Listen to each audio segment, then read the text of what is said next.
Bonjour, je vous remercie d'avoir accepté de prendre un peu de votre temps. Bonjour Claire.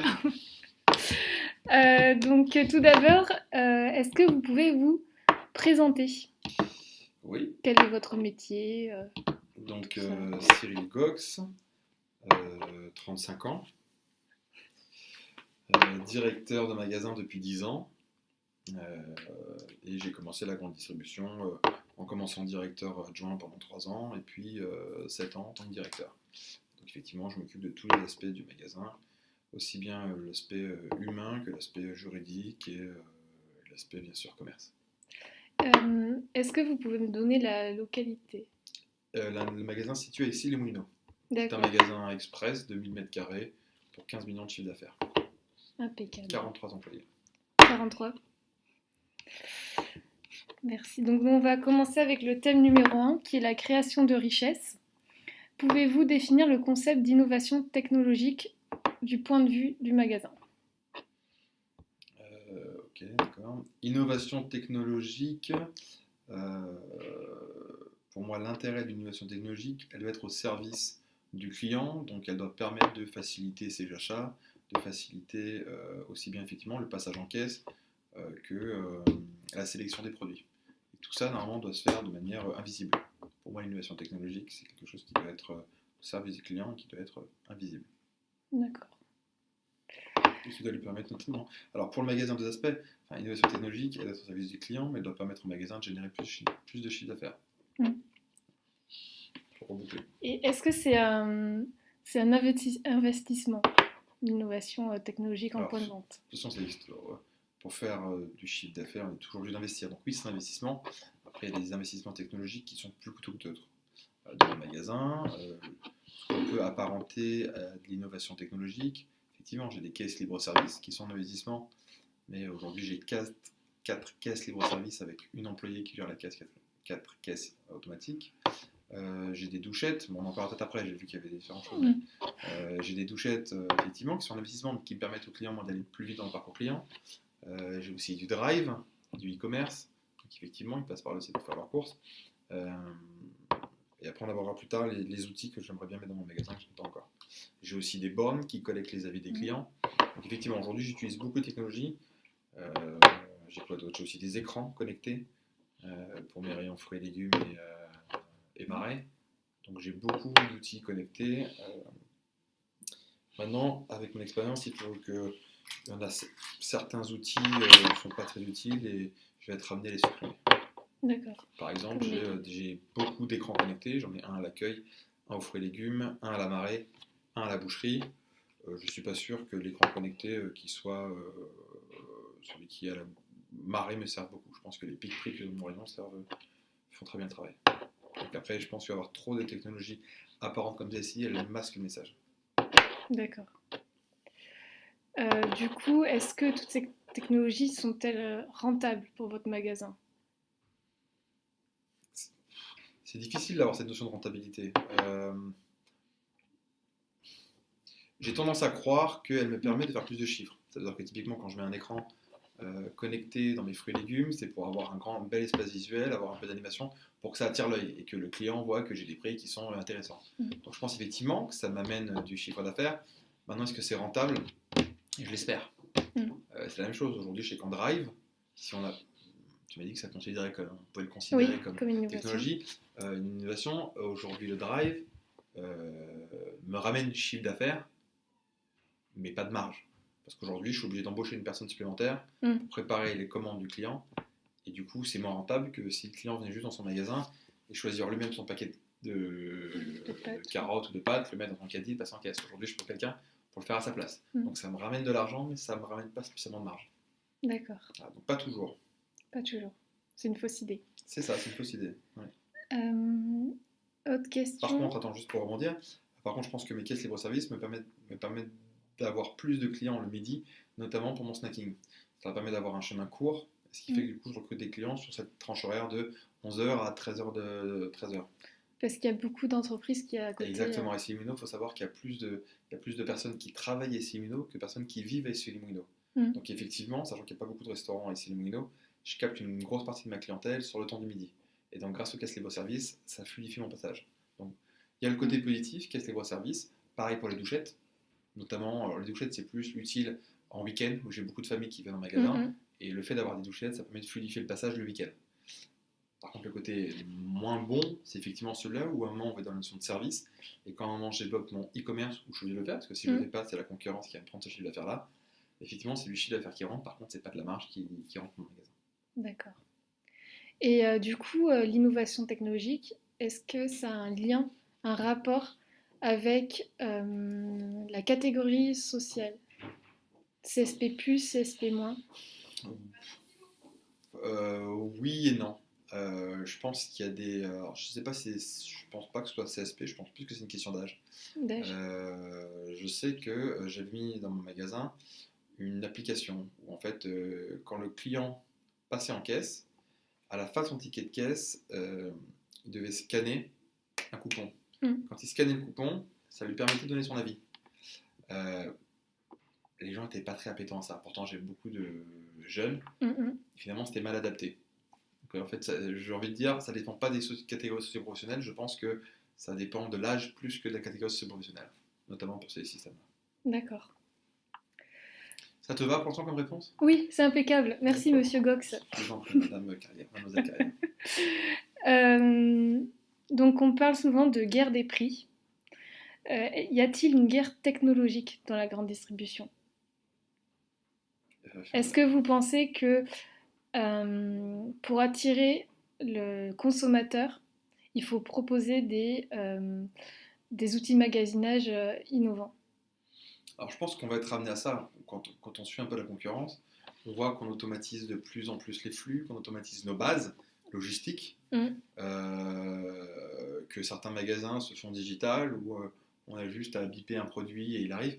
Je pense qu'à terme, on arrivera où une partie du magasin, comme je le vois, le magasin du futur, une partie du magasin sera robotisée. Ça veut dire que je pense que le client arrivera avec son smartphone ou avec sa douchette, arrivera devant le produit, le scannera. Pendant ce temps-là, les robots en réserve mettront tous les produits dans un panier et quand il sortira du magasin, ça paiera directement avec son téléphone, un peu comme sur Amazon dans ses boutiques, et le robot lui filera directement ses colis. Donc je pense qu'on va être amené à faire ça. Maintenant, tu parles de guerre technologique, c'est intéressant parce que pour le coup, il y a une vraie, avec le drive, il y a une vraie guerre des prix. Ça veut dire qu'aujourd'hui, on est capable de comparer les mêmes articles qui ont les gènes codes et savoir si je suis au shop, chez Intermarché, chez Carrefour, Auchan, quel est le distributeur qui est le plus cher. Donc oui, il y a une vraie guerre à propos de ça. Donc aujourd'hui, c'est un vrai outil de comparaison. Voilà, et on peut voir que voilà, si Leclerc est moins cher, c'est ce qu'on s'aperçoit, que les autres enseignes. Donc aujourd'hui, oui, c'est un vrai outil. C'est un vrai outil de différenciation, en tout cas sur le prix. Sur le prix. Ok. Donc on va passer au deuxième thème, qui est l'innovation technologique, les solutions actuelles. Donc pouvez-vous me citer les innovations... Attends, mes pauses, est-ce que tu veux qu'on écoute pour voir si je parle assez fort pour toi? Donc nous reprenons sur l'innovation technologique, les solutions actuelles. Pouvez-vous me citer les innovations technologiques que vous avez en magasin? Donc on en a un peu parlé, discuté en première partie. Est-ce que vous pouvez me les reciter? Effectivement, alors nous avons les caisses libre-service, nous avons les douchettes qui facilitent le passage en caisse. Donc les douchettes, c'est les scans. C'est les scans, effectivement, les scans que vous prenez. Nous avons des écrans connectés dans les rayons traditionnels. Nous avons une borne qui permet de collecter l'avis des clients. Et nous avons bien sûr les e-commerce. J'essaie de voir si j'ai pas oublié quelque chose. Connecté. Si, alors il y a une borne, oui, effectivement, j'ai une borne qui collecte les avis des clients. J'ai aussi une borne qui permet au client de renseigner son adresse, son étage, son numéro de téléphone quand il veut faire des livraisons à domicile. Donc il prend son caddie, il arrive à l'accueil, il renseigne sur la borne. Il y a 3 tickets qui sortent, un pour son caddie, un pour lui et un pour le magasin. Et après, il est livré. Donc en fait, il est obligé d'aller en magasin pour avoir une livraison chez lui. À domicile? À domicile. Alors non, bonne question. Effectivement, on propose des deux services. Livraison à domicile, soit par le e-commerce, où il peut commander en ligne et il est livré directement par magasin, ou il peut passer en magasin à midi et décider d'être livré à 16h parce qu'il veut faire autre chose pendant son temps. D'accord.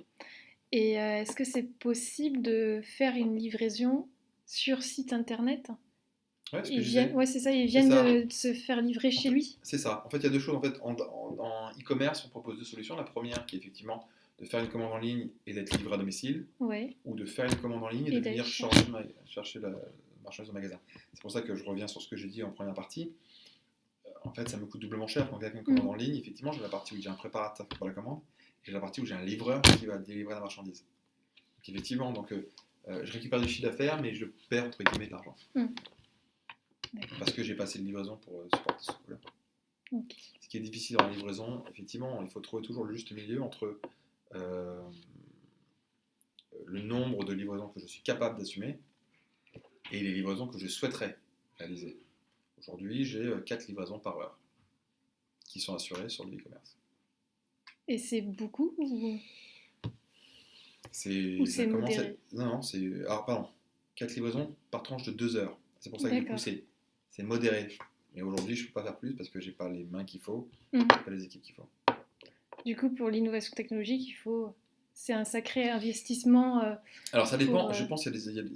je crois qu'on en parlera plus tard. Après, il y a des avancées technologiques que j'aimerais avoir chez moi. Aujourd'hui, ce n'est pas le cas. On en parlera tout à l'heure. Mais aujourd'hui, ça dépend. Encore une fois, je suis les caisses libre-service. Je pense que ça me fait gagner des clientèles et je pense que la caisse est vite amortie.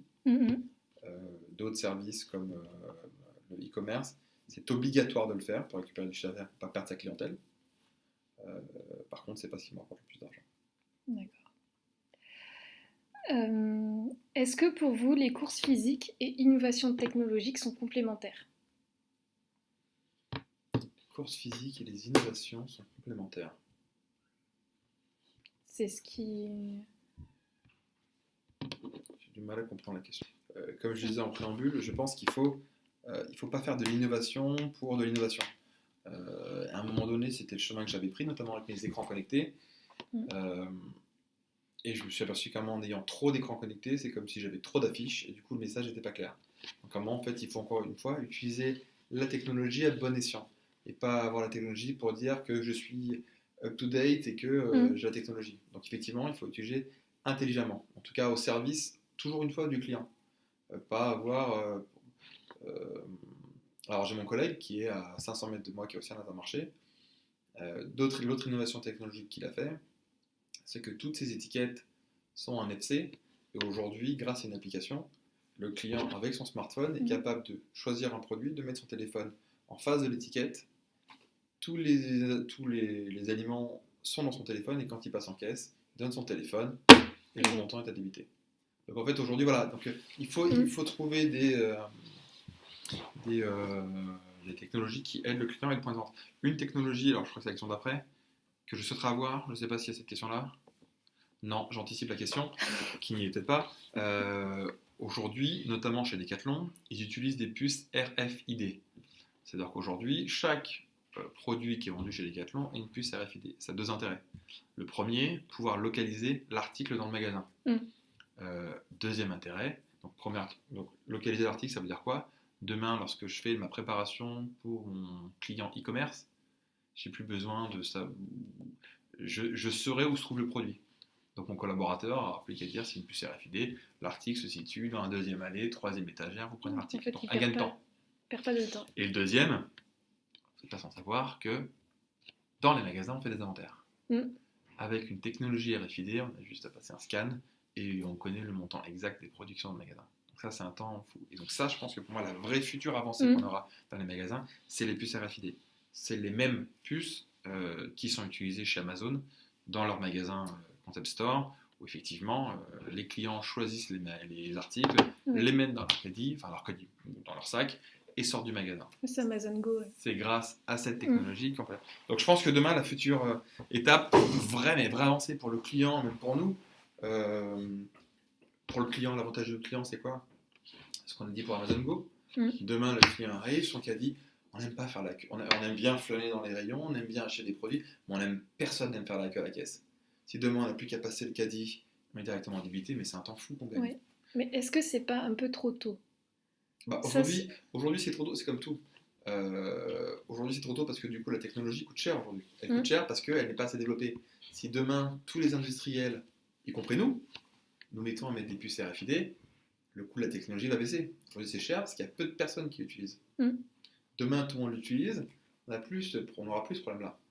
Donc, trop tôt, je ne pense pas que ce soit trop tôt. Je pense que demain, tout le monde serait content de passer vite fait son caddie, ses courses. Par contre, pour faire bouger les mentalités, si demain Intermarché décide sur sa gamme itinéraire des saveurs d'équiper tous ses produits itinéraire des saveurs avec une puce RFID, effectivement, c'est un lourd investissement industriel. Mais une fois que, en fait, il faut qu'un des grands acteurs du marché mette la main dedans. Une fois qu'il aura mis la main dedans, aujourd'hui, dans la grande distribution textile ou sportive, on a des clients, 100% des produits sont avec des puces RFID. Quand le même système en alimentaire. Ok. Mais est-ce que vous n'avez pas peur de perdre une clientèle assez âgée qui n'est pas du tout réceptive à ce type de technologie? Alors là, on parle plus des caisses libre-service, Alors, ce que j'ai dit tout à l'heure, la question est-ce que ça accède à tout le monde en termes de classe socio-professionnelle? Ce que je disais effectivement, je pense que c'est effectivement problème d'âge. Maintenant, nos seniors sont plus les seniors qu'il y avait il y a 30 ans. Aujourd'hui, ma grand-mère utilise un smartphone. Voilà, donc ils ne sont pas encore appétents sur tous les domaines. Et encore une fois, attention, hein, je ne dis pas qu'il faut qu'on enlève l'humain dans le magasin. C'est pas ce que je dis.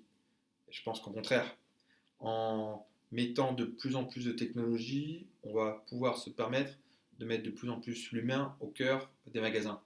Si demain, j'enlève une caissière parce que j'ai plus besoin de caissière, parce que j'ai mis... par contre, cette caissière elle peut être remplacée par quelqu'un qui deviendra spécialiste du rayon beauté, spécialiste des fruits et légumes, qui serait capable du coup d'accompagner le client dans son choix. Et je pense que c'est en accompagnant le client qu'on pourra générer le plus de chiffre d'affaires. Donc je pense que, encore une fois, comme je dis depuis le début, je pense que la technologie, il faut qu'elle nous serve à pouvoir développer le côté humain. RFID, comme j'y pense, aujourd'hui, fluidifier le passage en caisse, éviter les longueurs, les inventaires à rallonge, du coup permettre à l'humain d'être au centre du magasin. Donc innovation. Je t'ai perdu avec l'humain au centre du magasin, là, j'ai bien vu. Non, franchement c'est trop intéressant. D'accord. Parce que dans les autres entretiens que j'ai, c'est pareil. Enfin, ils parlent de l'innovation technologique, mais il faut quand même un côté relationnel et humain de service. Donc ça c'est cool. Impeccable. Donc on va passer au thème 3. Donc on a déjà abordé un peu les questions donc en termes d'avenir dans la grande distribution. Donc comment voyez-vous la grande distribution alimentaire de demain, en général? C'est un peu ce qui découle de ce qu'on a dit, je la vois très orientée vers l'humain, donc ça veut dire que je la vois avec beaucoup de services développés. Peut-être même, on y vient d'ailleurs, avec des interconnexions entre différentes enseignes. Je vois bien, on le voit aujourd'hui, du Amazon ou même du Cdiscount arriver dans nos magasins pour vendre des marchandises généralistes. Avoir de plus en plus de connexions avec les enseignes spécialisées. Nos futurs magasins, pour moi, sont des espaces de vie où tous les professionnels seront bien au cœur du métier. Il y aura du service qui sera fait par l'humain, justement. Et la nouvelle technologie servira juste à fluidifier et à donner plus de confort au client. Pour moi, c'est ça. La technologie doit servir le client en confort et en service. D'accord. Donc pour vous, l'avenir de la grande distribution ne se focalise pas exclusivement sur l'innovation? Non, surtout pas. Non. En fait, encore une fois, la technologie sert juste à améliorer le confort du client. Okay. Ça sert vraiment uniquement ça. Je crois pas, moi. Encore une fois, quand on voit le e-commerce, je crois pas qu'un jour on sera capable de se dire qu'on va tous acheter nos fruits et légumes sur Internet. Je pense encore en France, je suis pas en France, mais encore une fois, je pense qu'on a encore ce côté latin où on a besoin de vendre nos produits. Je pense qu'on est capable de commander des conserves, et je pense que tout ce qui est produit traditionnel, la viande, le poisson, les fruits, je pense qu'on aura toujours besoin d'aller sur le carrelage et d'aller en magasin pour acheter ces produits-là. Et quand on y va, et moi je le vois dans mon magasin, c'est un lieu d'échange, un lieu de rencontre. J'ai beaucoup de gens qui passent du magasin, parfois du temps, 10-15 minutes, à parler dans mon magasin, sans acheter juste pour se rencontrer. Et donc je pense que l'endroit où on va acheter à manger, la nourriture, ça va être la convivialité. Je pense que plus ça va, plus on va aller vers ce lieu-là. Donc je ne crois pas que les points de vente vont disparaître, parce qu'il y a toujours besoin d'aller chercher, de voir à quoi ressemble la nature. Oui. Par contre, je pense qu'ils vont se transformer, qu'ils vont se modifier. Ok. Et je rebondis sur ce que vous avez dit. Est-ce que si on apporte une certaine innovation technologique dans la grande distribution, est-ce que les consommateurs qui sont consommateurs voudront avoir par exemple toutes les données sur la provenance du produit? Est-ce que c'est en lien ou pas? Oui. Aujourd'hui, je pense que on arrive le consommateur a de plus en plus d'informations. Et au-delà du magasin, à la télé, on l'abonde d'informations. Je me souviens avoir subi des Noëls, non mais j'ai pas des Noëls où je ne vendais plus de saumon parce que un reportage était passé à la télévision en disant qu'il y avait nos saumons qui mangeaient de la merde et que du coup eux-mêmes allaient manger de la merde. Donc effectivement, je pense qu'on essaye de rassurer de plus en plus le client en mettant de plus en plus d'informations sur les produits. Mais en mettant de plus en plus d'informations sur les produits, les clients se disent qu'il y a anguille sous roche parce que pourquoi avoir autant d'informations pour l'avoir. Donc, et d'ailleurs, on le voit aujourd'hui, de plus en plus de produits. On parle plus, avant on disait produits 30% de sucre. Alors, on n'a rien à mettre maintenant, mais avec du plus. Maintenant, on est sur des produits sans OGM, sans antibiotiques, sans pesticides. Donc, aujourd'hui, les clients ont envie de voir qu'on a des produits naturels qui sont sans additifs. Donc on est sur un marché où on est beaucoup de 100. Et effectivement, quand on voit le succès de l'application Yuka, voilà, on n'en demande pas. Donc aujourd'hui, le consommateur, je pense qu'il est même prêt à dépenser plus d'argent s'il sait qu'il mange mieux. D'ailleurs, c'est la tendance du flexitarisme qu'on voit, où il est prêt à dépenser plus. Donc voilà, aujourd'hui, je pense que effectivement, il faut de l'information. Je pense que le consommateur est beaucoup plus alerte et beaucoup plus averti que ce qui était auparavant. Ce qui nous a fait un grand mal, c'était le coup de la viande de cheval. Chevalier. Voilà, effectivement. Donc voilà, je pense qu'effectivement, on est un consommateur, comme tu l'appelais. Je pense qu'effectivement, il faut que les produits... En tout cas, il faut que les marques, parce qu'on parle de marque pour le coup, jouent la transparence. Et si une marque ne joue pas la transparence et essaye d'empapaouter, comme ça tu pourras mettre dans ton article, s'il essaye d'arnaquer le consommateur, il risque d'être vite fait mis à l'amende et de passer à la trappe.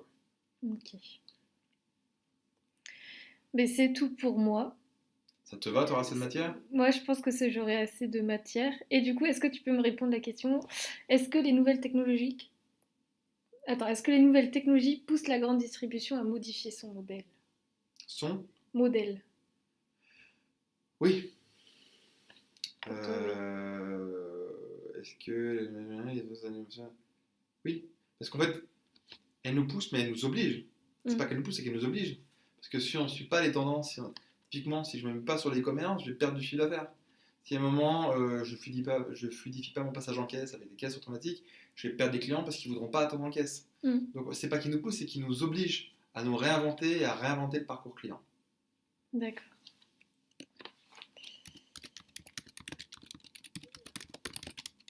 J'arrive. Parcours client. Donc en fait, il y a une réelle expérience client à valoriser pour l'innovation. C'est sa question, c'est est-ce que ça pousse, ça nous oblige à nous adapter, ça nous oblige à réinventer la grande distribution. Ok. D'accord. Bon, c'était pas si long que ça. Merci beaucoup. De rien, mademoiselle Carrière.